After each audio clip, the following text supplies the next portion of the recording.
Nuestra invitada de hoy nació en Manga, a orillas de la bahía de Cartagena, en momentos en que la avenida Miramar era de caracolejo y arena, cuando aún su papá y los vecinos pescaban en las noches de luna llena cartagenera.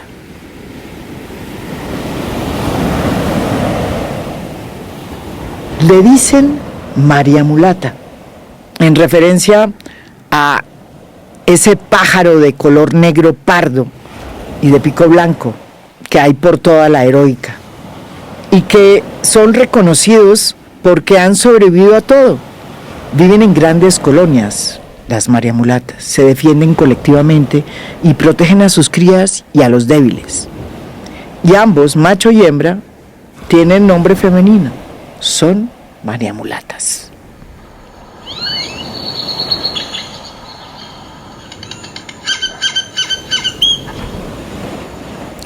Así, con ese apodo de María Mulata, es que Judith Pinedo, esta cartagenera de Manga, que estudió Derecho en la Universidad de Cartagena y que es especialista en Derechos Humanos y en Derecho Público, comenzó a conocerse en la política. En el periódico Universal de Cartagena, durante varios años, tuvo una columna semanal que tituló Los miércoles de María Mulata. Y ese fue su primer trampolín para llegar a la política de verdad, a la arena, a la contienda. Y salió avanti porque resultó elegida en el 2008 alcaldesa de Cartagena por un movimiento independiente que afloraba por primera vez en una ciudad y en un departamento dominado por clanes y familias políticas tradicionales, gamonales. Sin embargo, cuando ella pensaba que estaba empezando a volar libremente como las María Mulatas, sufrió uno de los golpes más violentos que se le pueden dar a una joven líder política. Porque su paso por la alcaldía terminó llevándola a la cárcel. Así como oyen, después de un larguísimo proceso penal que se le abrió el 25 de abril del 2011, cuando había ya salido de la alcaldía, y que fue la fecha en que resultó imputada por la Fiscalía por los delitos de peculado por apropiación y celebración de contratos sin cumplimiento de requisitos legales, en condición de coautora. Y todo porque se le acusaba de haber vendido una playa que era pública, defraudando así al patrimonio y a la administración pública. Se trataba de un lote en la zona turística del Laguito, que el distrito de Cartagena había vendido años atrás al Hotel Dar. María Mulata, como alcaldesa, había vendido dicho terreno porque el Consejo había establecido que la única fuente para financiar viviendas de interés social era precisamente la venta de baldíos. Y ese lote aparecía registrado como un baldío. Sin embargo, María Mulata fue denunciada por el concejal García Tirado en el 2011 por haber vendido un lote que tenía una playa que no podía ser vendida, porque las playas en Colombia son públicas. En primera instancia, el juzgado segundo promiscuo del circuito de Turbaco emitió una sentencia absolutoria en favor de Judith Pinedo en octubre del 2020, es decir, 9 años después, 9 años en que ella se mantuvo en silencio, callada, completamente por fuera del juego político, porque ella consideraba que no tenía ninguna autoridad para meterse en la contienda electoral si no salía de este proceso, que ella desde el comienzo consideró que era totalmente injusto. Sin embargo, la Fiscalía apeló ante el Tribunal Superior de Cartagena y el 12 de abril del 2021, la Sala de Decisión Penal de ese tribunal decidió revocar la absolución y condenar a Judith Pinedo a la pena de 150 meses de prisión y una multa de 1.400 salarios mínimos mensuales vigentes. Lo que significó que Judith Pinedo tuvo que irse a la cárcel en plena pandemia. Allí duró 2 años, 2 años que le cambiaron la vida, que la transformaron para siempre. 2 años que sirvieron también para sentir en carne propia cómo es que no funciona en Colombia la política carcelaria para reconstruir socialmente a las personas que van a la cárcel. Y cómo es que es un castigo del que salen peor que cuando entraron. Su defensa, pues, tuvo que apelar y lo hizo ante la Sala de Casación Penal de la Corte Suprema de Justicia. Tribunal que el 15 de marzo pasado se pronunció a su favor, después de 12 años de calvario. La sentencia de la Corte Suprema de Justicia finalmente desvirtuó que el lote vendido fuera una playa de uso público e indicó que ya venía siendo ocupado por la cadena de hoteles y que allí había una piscina. En el dictamen también se descartó que la venta hubiera sido por un valor artificialmente bajo, un argumento utilizado para decir que María Mulata había atentado contra el patrimonio público. Judith Pinedo fue víctima de una tramoya, de casi que una celada que le hicieron sus opositores políticos en el Consejo de Cartagena, para sacarla del juego político, porque era una amenaza. Y lo lograron. Durante 12 años la callaron. Hoy está de vuelta y va por la alcaldía de Cartagena en estas próximas elecciones de octubre. Y de nuevo, Judith Pinedo. Judith Pinedo viene pidiendo vía. Judith Pinedo viene pidiendo vía. Bienvenida, Judith Pinedo, María Mulata. Muchas gracias, María Jimena. Sé mucho de a fondo porque era de los que me contaba mi esposo cuando me iba a visitar cada 15 días a la cárcel. Pero bueno, es un honor estar aquí. Muchas gracias por esta oportunidad y poder tener esta conversación contigo, a quien respeto profundamente. En las elecciones del 2008, para alcaldías y gobernaciones, en Cartagena se presentó por primera vez una candidata que no era muy conocida, Judith Pinedo. Sin dudar un momento, decidió presentarse como una candidata independiente y no aceptó el aval de ninguno de los partidos tradicionales, ni siquiera del Partido Liberal, que era un partido con el cual tenía cierta afinidad. En ese momento, como nunca antes, Cartagena estaba dominada, la política local, por las tradicionales familias clientelistas que tenían cooptada a las instituciones de la ciudad. Durante cerca de 18 años, es decir, había habido 8 alcaldías en ese tiempo, todas las familias políticas tradicionales, militantes del Partido Liberal, que era pues el partido realmente importante en Cartagena, se habían visto involucradas en todas las denuncias y escándalos de corrupción, por tráfico de influencias, enriquecimiento ilícito, soborno, peculado y por celebración indebida de contratos, entre otros delitos. Y era el momento en que Cartagena pasaba de las familias tradicionales, liberales, como las Espinosa Faciolince, García Romero, Turbay, por nombrar algunas, a una nueva clase política, dominada por el Turco Ilzaca, Emilce López Lagata, entre otros. Judith, ¿cómo hizo usted para enfrentarse como una candidata independiente cuando estaba sucediendo todo lo que estaba sucediendo en Cartagena en el 2008 y se estaba emergiendo una nueva clase política, una nueva élite política que uno no sabe si era peor que la anterior? Parece que era peor. Y resultó que usted ganó. ¿Cómo fue esa victoria? Ahí comienza mi calvario.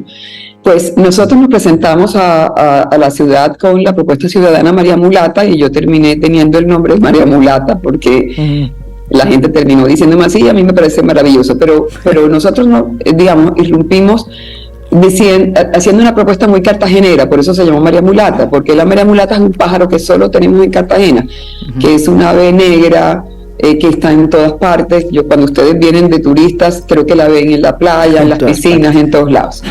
Y la María Mulata, Grau nos había enseñado que la María Mulata es un animal que no vive solo en parejas, sino en grandes colonias, porque se defiende colectivamente.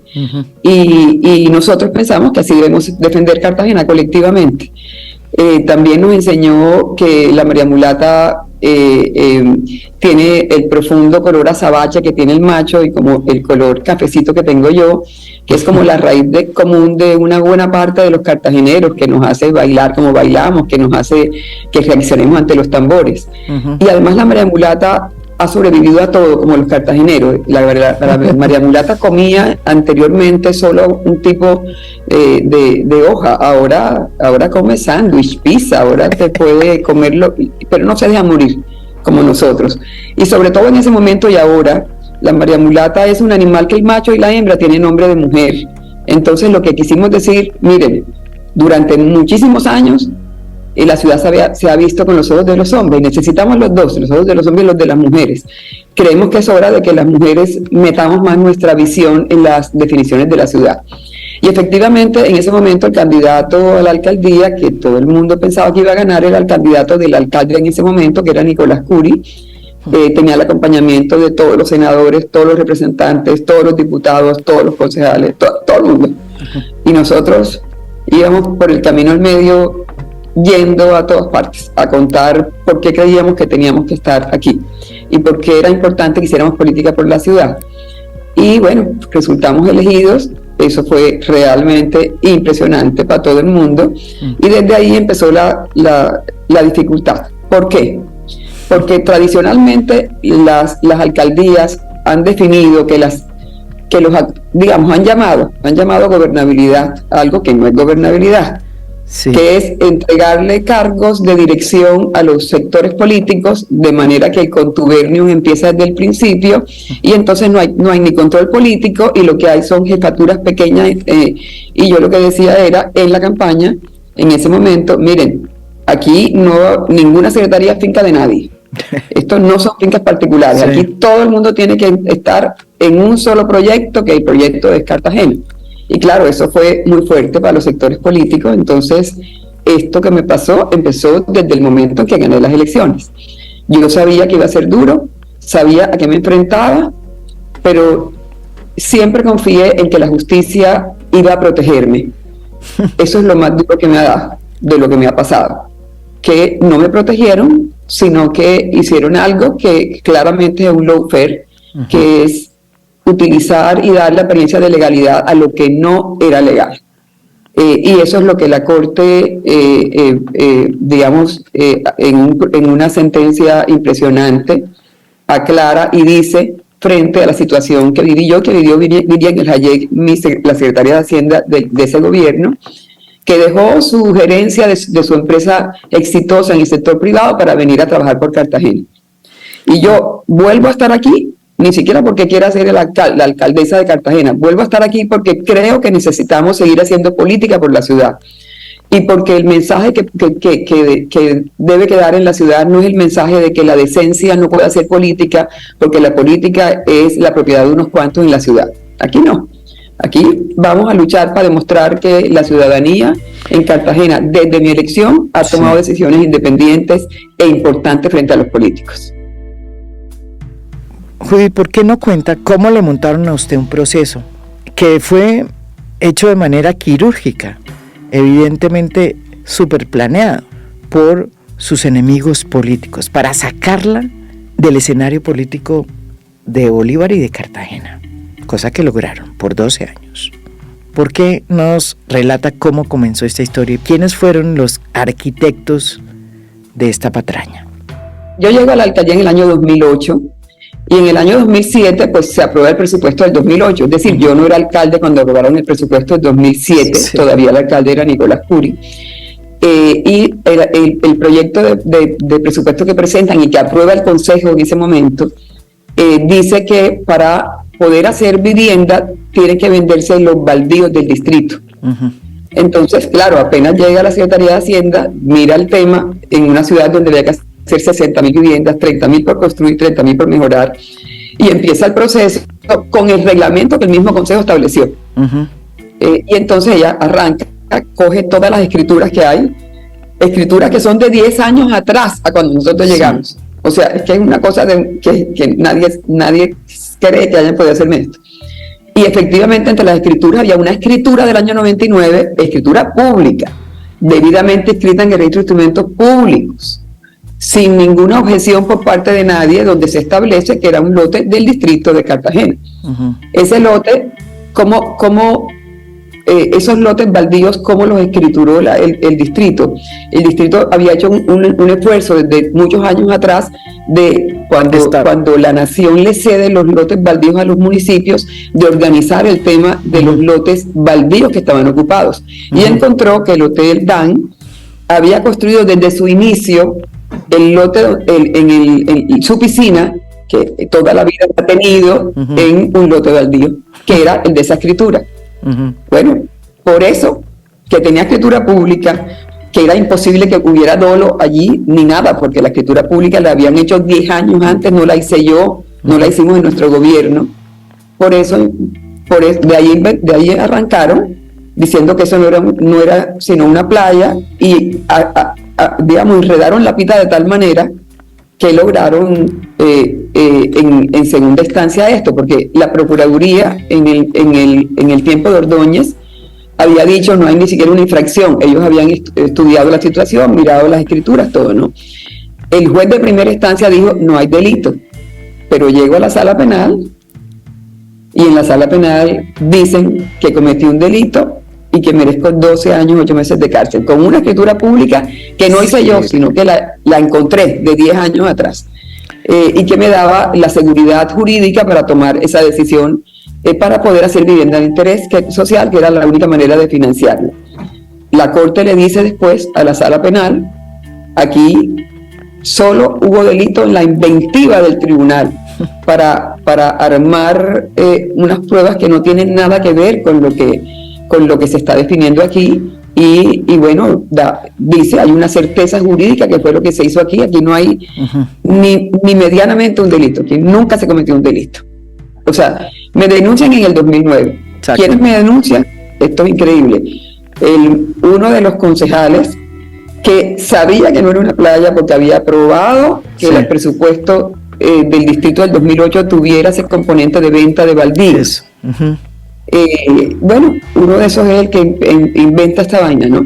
Y desde el año 2009 nosotros venimos en un proceso increíblemente loco, en donde, por ejemplo, inventan que es que como se vendió una playa, hay una víctima, imagínense la locura, una víctima que era un tipo que estaba en la playa posterior a ese hotel, y que estaba de manera ilegal porque no le habían dado permiso de concesión. Entonces, un tipo que no tenía permiso de concesión en una playa aledaña al DAN, lo aceptan como víctima de un proceso donde se supone que se vendió una playa, que es una locura, porque la playa es una propiedad colectiva. La única víctima pudiera ser la comunidad. Es decir, aquí hubo de todo, realmente hubo de todo. Entonces, ¿ese proceso termina cómo? Termina imputándome, para entrar a juicio, entro a juicio, y la sentencia absolutoria, estábamos en pandemia, fue del año como 2020, y en el 21 es cuando la Corte revoca lo que dice el juez de primera instancia y dice que cometí el delito, así que yo entro en plena pandemia a la cárcel, y bueno, allí fueron 2 años mientras la Corte estudió el proceso, lo cual también, digamos, me hace reflexionar digamos, no hay como mucho sentido en que una persona que tiene una instancia, porque como a mí me condenaron en primera instancia fue en la sala penal, tenía derecho a la segunda instancia, ¿no? ¿Cuándo te condenan? ¿Cuándo te condenan? En abril del 2021. El 12 de abril sale la providencia del 2021, ese día me entero de la condena. ¿Y tú apelas?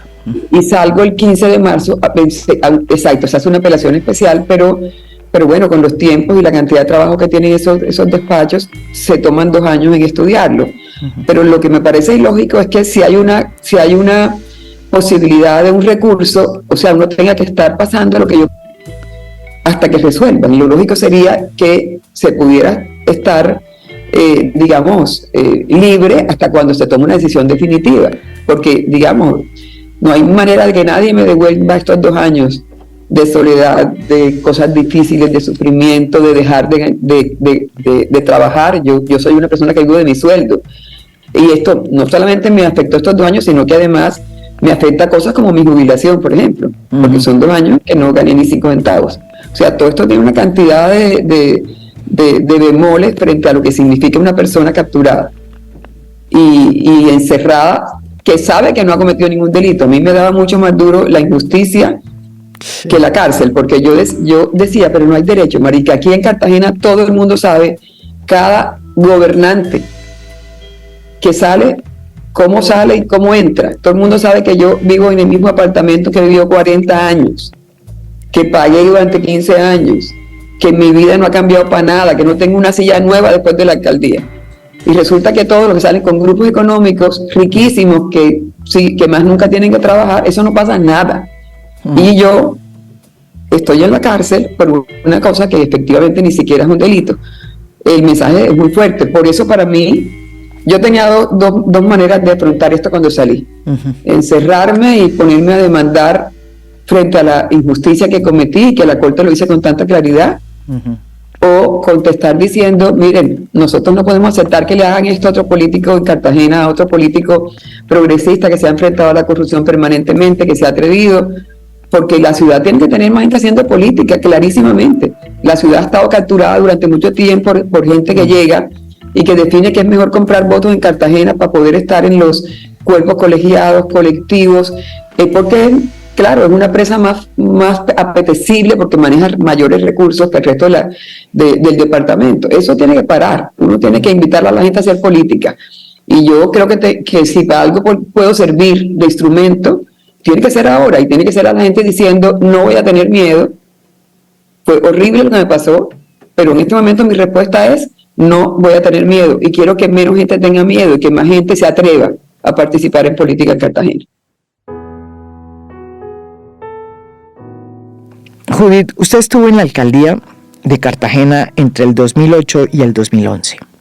Salió de esa administración ya muy golpeada por sus opositores en el Consejo, entre otras porque usted no tenía ningún padrino político. Usted era y sigue siendo una política independiente.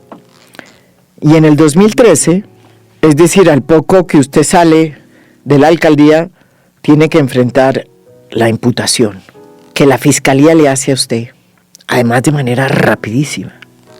Imputación que inicia un proceso muy largo, que la mantiene a usted callada por casi 12 años.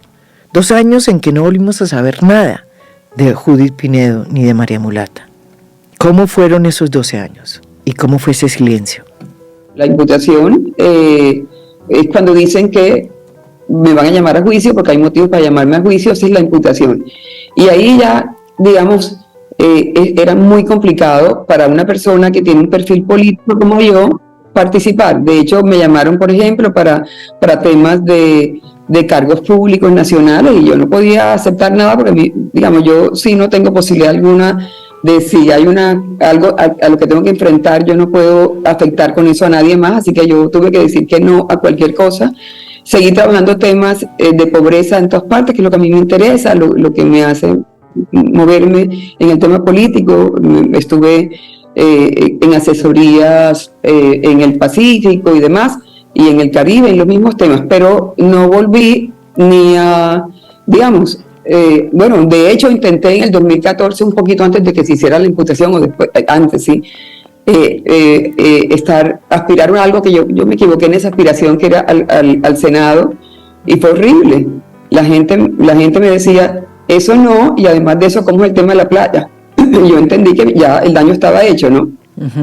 Porque en el imaginario nacional, lo que la gente se imagina es una playa llena de paredillas que yo vendí, digamos. Era más fácil explicar lo que explicaron los que querían hacerme desaparecer, que era que había vendido una playa y algunos decían que me la había robado, a explicar que era un lote baldío con una escritura pública del año 99, que no la había hecho yo, o sea, era una explicación bastante más complicada, y lo otro hizo más carrera.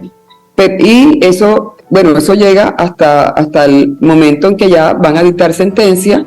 Yo en el juicio que ya se hizo en el año 21, decía, es imposible que haya una sentencia condenatoria con una cosa como esta, que es tan absurdo esto no puede estar pasando.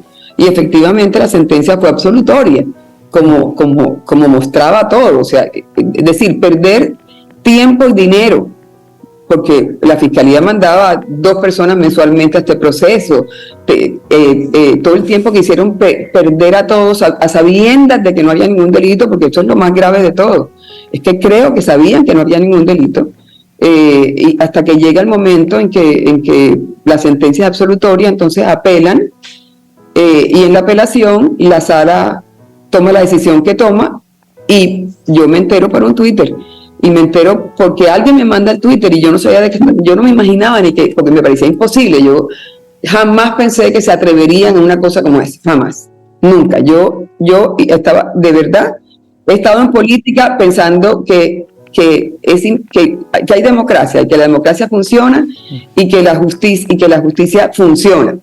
Y si la justicia funciona, pues uno puede entrar a hacer lo que estoy haciendo nuevamente ahora.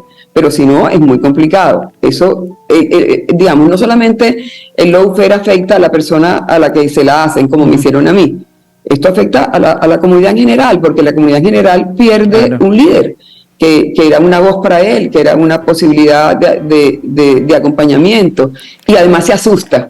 Y entonces dice, no, esto dejémoselo a los tipos porque esa vaina es muy complicada. Miren lo que le hicieron a Judith, que es un poco lo que echó carrera. Y por eso yo creo que tengo que salir también ahora, porque creo que Cartagena necesita a muy largo plazo tener más gente haciendo política, y no en solitario, como hice yo la vez pasada, sino en procesos que puedan continuar de manera fuerte para poder rescatar de manera definitiva la ciudad de la mano de los que no deben tenerla. Después viene este momento también sorprendente, casi que macondiano, cuando usted, después de haber enfrentado un proceso muy largo, obtiene en primera instancia un fallo por parte del Tribunal de Cartagena a favor suyo, que le da la razón a usted y a su defensa de que usted no cometió ningún peculado, de que usted no afectó el patrimonio público, y de que eso que usted vendió no era una playa, sino que el lote en cuestión pues no tenía nada que ver con la playa, sino que era parte ya incluso de un hotel, y donde existía una piscina de uso privado.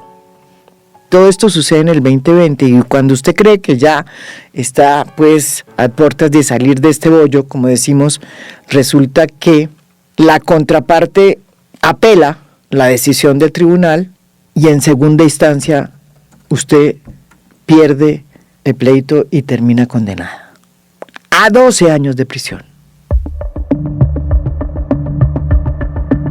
Esta justicia en Colombia, que es tan ciega y lenta cuando se trata de perseguir y meter en cintura a los corruptos, se fue lanza en ristre contra María Muleta. Una política que, por ser decente, es que terminó en la cárcel. Oigan este video en el que su esposo y su hija explican lo que le sucedió a Judith Pinedo en esa misma playa donde dicen que ella la vendió, y muestran cómo la playa está ahí intacta y sigue siendo pública, y que la acusación contra ella fue un tremendo desatino, todo porque sacó del ruedo a los corruptos y a los contratistas de siempre. Hemos querido venir hoy aquí a las supuestas playas que vendió mi mamá para mostrarles y que ustedes vean con sus propios ojos de qué tamaño es el desatino que tiene hoy a una persona honrada y que siempre se ha enfrentado a quienes se han apoderado de los recursos públicos, encerrada como si fuera una delincuente. Judith, ¿cómo fueron esos años en la cárcel? Bueno, entrar a la cárcel fue horriblemente duro. Por todo, ¿no? Yo no había salido de mi casa, estamos en plena pandemia, el susto de la entrada con pandemia, la incomunicación absoluta, porque porque en la cárcel de pandemia no permitía visitas, entonces entro a la cárcel los primeros como 7 o 10 días encerrada en una celda muy chiquita, bastante sola, porque a mí me pusieron como en un área que estaba desocupada y la única celda que estaba ocupada era la mía. Después ya me abren la celda como a los 7 días y yo salgo corriendo a buscar el teléfono que nos prestaban para llamar a la familia, y llamé a mi familia.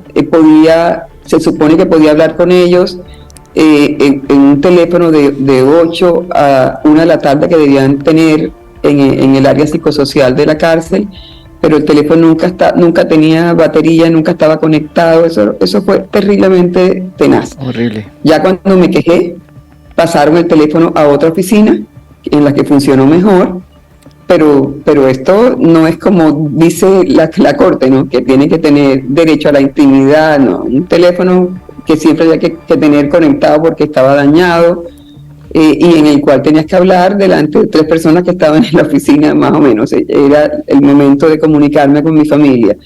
Solo pudieron entrar cuando yo tenía como 7 meses de estar en la cárcel, o 6 meses, porque estaba la cárcel cerrada por pandemia y la única comunicación era ese teléfono que no funcionaba muy bien.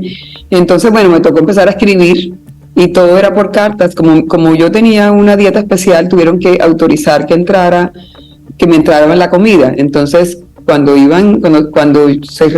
se sacaba la lonchera que me habían traído en la mañana para el mediodía, yo mandaba las cartas en la mañana. Yo escribía como de las 5 de la mañana para poder entregar a las 7 la carta para mis hermanas, para mi hija, y la carta para Arturo. O sea, siglo XIX, siglo XX. Esto ya se duraste ¿cuánto tiempo? En eso duré, bueno, eso fue hasta que pudieron entrar ellos, que fue como en el mes de octubre, creo yo, del año 22. En ese año empezaron a entrar cada 15 días. No era solamente para mí, no, para todas mis compañeras. Uh-huh. Que podíamos ver un sábado a las mujeres y otro sábado a los hombres. Entonces cada 15 días los veíamos. Nosotros, digamos, yo la verdad quiero decirte que no fui, sabía que era una injusticia, pero yo no puedo hablar de que fui infeliz en la cárcel, porque miren, cuando hay mujeres, la solidaridad entre mujeres es impresionante. Yo viví y aprendí en la cárcel de manera importante. Pude trabajar con ellas. Yo entré a final de abril y el 5 de junio la gente fue tan solidaria afuera, ya habíamos inaugurado nosotras solitas, porque eso lo hicimos solas las internas, la biblioteca de la cárcel. Y al mes siguiente o 2 meses ya habíamos inaugurado la ludoteca para cuando llegaran los niñitos pudieran tener un espacio, porque la mayoría de chicas que están allí son muy jóvenes, sí. El 80% por venta de drogas, de barrios muy deprimidos, de 60 que había en ese momento, 10% no sabían leer y escribir. Es decir, la cárcel es el colmo de la revictimización. Una sociedad que no le ha dado nada a mucha gente, la castiga cuando tiene que defenderse vendiendo drogas, es lo único que puede hacer, porque no tiene posibilidades de defenderse con nada, porque no le hemos dado ni información. La gente de una solidaridad tan grande, que entre todas se recogía la comida para mandar, porque había muchas mujeres con esposos presos en centros policíacos. En ese momento no los aceptaban en la cárcel por pandemia, y en esos centros de la policía pues no hay comida. Uh-huh. Entonces, y ellas detenidas, de manera que y los niños menores en manos de tíos y de vecinos, o sea, la vulnerabilidad absoluta. De la cárcel a la casa se recogía la comida, que era muy mala comida, pero se recogía comida para que en una bicicleta se la llevaran a los esposos en otro lado, todo el mundo daba un poquito. Eso fue una cosa increíble, o sea, todo entregando un poquito.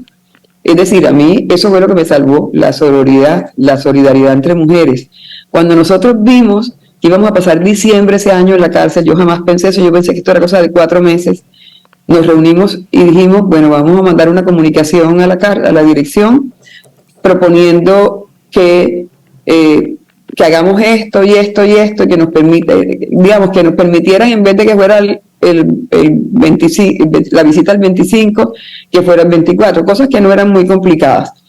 Incluso terminamos salvando a la patria a la cárcel, porque nosotros pedimos que nos dejaran hacer un sancocho el día 1 de enero, porque la comida era tan mala que todo el mundo soñaba con una cosita como de su casa, y que fuera una cosa con leña. Y resulta que eso resolvió el tema de la comida el 1 de enero, porque la alcaldía no tenía contratado comida para ese día, y no había comida para las internas. Entonces el 1 de enero fue el mejor día de la comida en la cárcel, un sancocho de leña hecha por todo el mundo, de manera solidaria.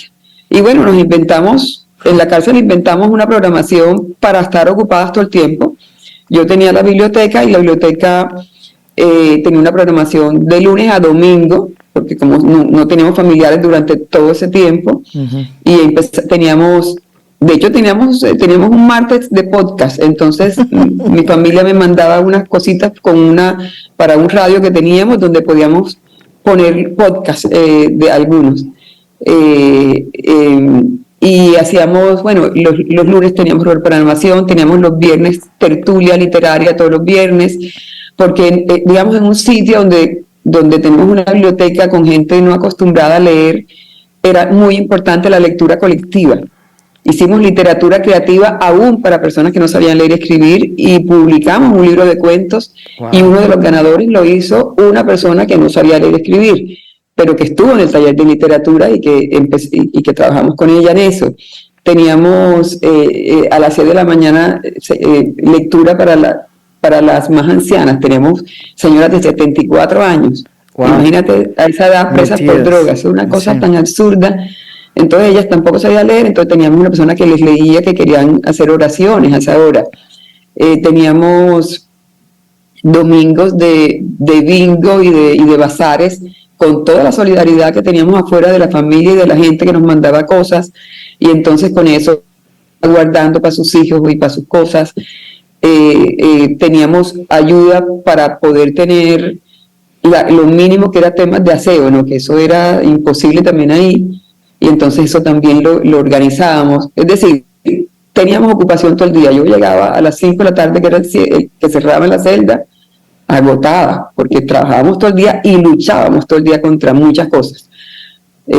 Yo, francamente, si me preguntan para qué sirve la cárcel, te tengo que decir que para nada. Eso no sirve para nada. Ahí no pasa nada. Lo que hicimos en la cárcel, lo hicimos nosotras, las presas. No lo hizo nadie más. Creo que en Bogotá hay una mejor situación, tienen incluso una casa de la libertad para acompañar a las chicas que salen, pero la cárcel, si tú no tienes conciencia de que lo que hay que hacer es que la persona que entre por la puerta de la cárcel salga convertida en una persona con más potencialidades, pues no sirve un carajo, para nada. Tú duraste ahí como 1 año y medio, ¿no es verdad? Porque después te trasladaron un año al batallón de infantería marina. Me trasladaron después, porque esa cárcel era una cárcel de sindicadas y yo estaba condenada. Y entonces los mismos políticos que me condenaron, que me tenían en ese cuento, los mismos tipos, empezaron a atacar a la cárcel porque yo estaba ahí, y yo estaba ahí de manera provisional, pedida por el IMPEC. Y por eso tuvieron que sacarme. Me dolió mucho, enormemente, porque después fue 1 año, digamos, en un sitio mejor en cuanto a las condiciones, porque la cárcel era un sitio duro de calor, de todo, pero en solitaria absolutamente. O sea, solo podía, mejoró las visitas porque podían ir ya sábado y domingo mis familiares, pero de lunes a viernes hablando conmigo misma. No había nadie, no podías hablar. Tenía un guardián del IMPEC que siempre estaba allí, pero a veces ni siquiera los veía.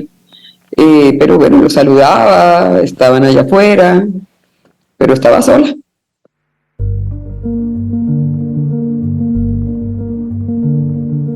Judy, ¿y cómo fue ese encuentro con tu esposo, con tu hija?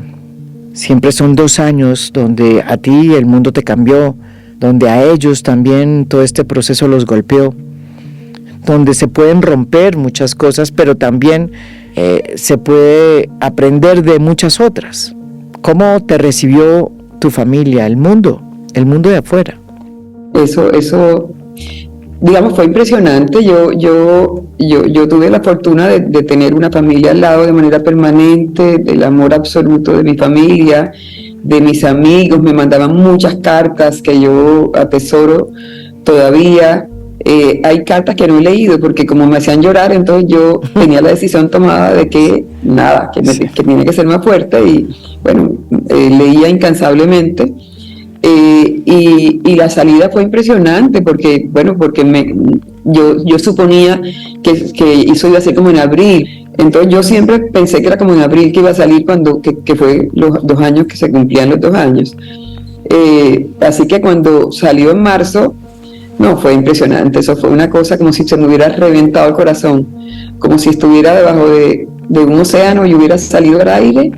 Eso fue una cosa impresionante porque ahora debo decir, a mí me asustaba mucho que cuando me decían que me tenían que sacar de la cárcel de mujeres, que me costó mucho trabajo salir porque el corazón se me quedó también ahí, y ellas también creo que conmigo, me iban a llevar a un sitio mejor en Bogotá con funcionarios públicos, y eso me hubiera matado. Si a mí me ponen en una cárcel funcionarios públicos que están allí por corrupción, verdaderamente corrupción, yo no hubiera resistido, eso me hubiera dado durísimo. Yo me sentía mucho mejor donde estaba, con gente tan víctima como yo, y que me necesitaba realmente, y que yo necesitaba. Dicen que las mariamulatas sobreviven a todo y que, como dices tú, Judith, en Cartagena esos pájaros han aprendido hasta a comer comida basura. Tú que sobreviviste a lo que te pasó, cuando uno sobrevive a los infortunios, a las injusticias, pues muchas cosas cambian en uno. ¿Cómo es que es esta nueva María Mulata? Bueno, estoy más tragada de mi esposo ahora. Yo estaba enamorada también cuando entré, pero ahora estoy más tragada de él. Y creo que también más de mí. Mi hija creció de manera impresionante de un día a otro. Mi hija tiene 29 años, pero es hija única. Nosotros éramos los papás y ella era la hija, y ahora estos 2 años últimos ella casi que fue la mamá, fue más fuerte que Arturo, y creo que más fuerte que yo a veces. Creció muchísimo y de manera impresionante.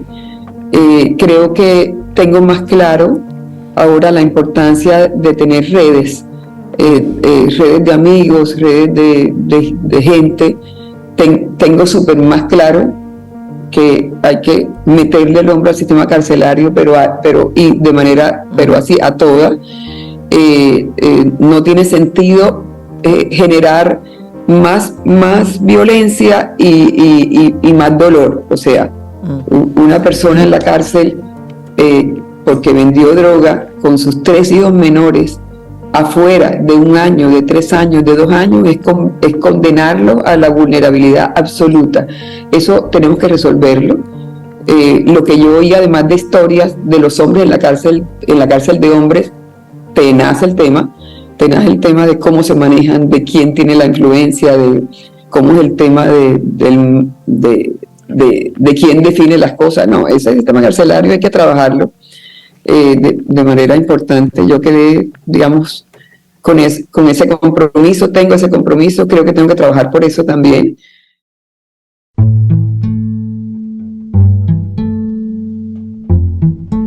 En el próximo episodio vamos a contar cómo es que esta política sobreviviente, cómo esta María Mulata decide, una vez está en libertad, volver a presentarse como candidata a su ciudad, a la ciudad que siempre le ha robado todas sus preocupaciones y todos sus ensueños. Una ciudad que describió muy bien un gran autor cartagenero, Efraín Medina Reyes, quien describió así la Cartagena a la que llegó en el 2008 como alcaldesa electa Judith Pinedo. La Cartagena de hoy, tan inmóvil como siempre, pero ha perdido el alma y la sana alegría que los cachacos envidiaban.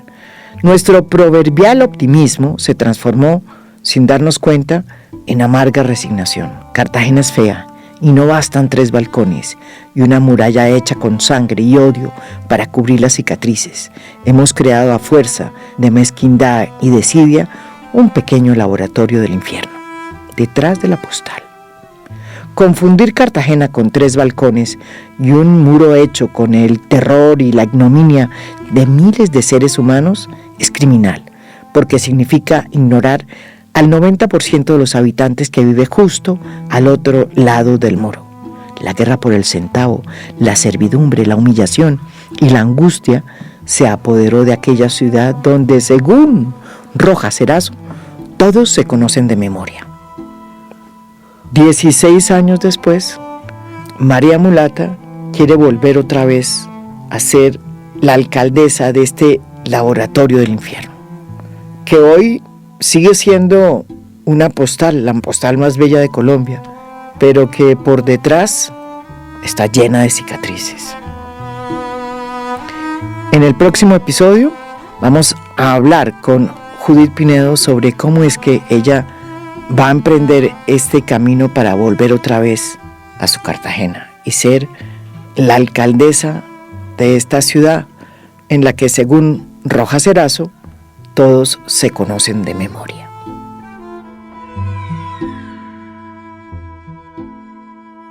Esto es A Fondo, un podcast original de Spotify. Mi nombre es María Jimena Duzán.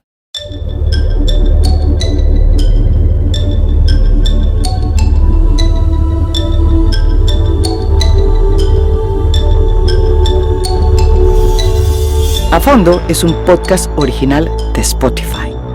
Producción general, Lucy Moreno. Editor de contenido, Michael Benítez Ortiz. Postproducción de audio, Daniel Chávez. Y Blue Velvet. Música original del maestro Óscar Acevedo. Gracias por escuchar. Soy María Jimena Duzán.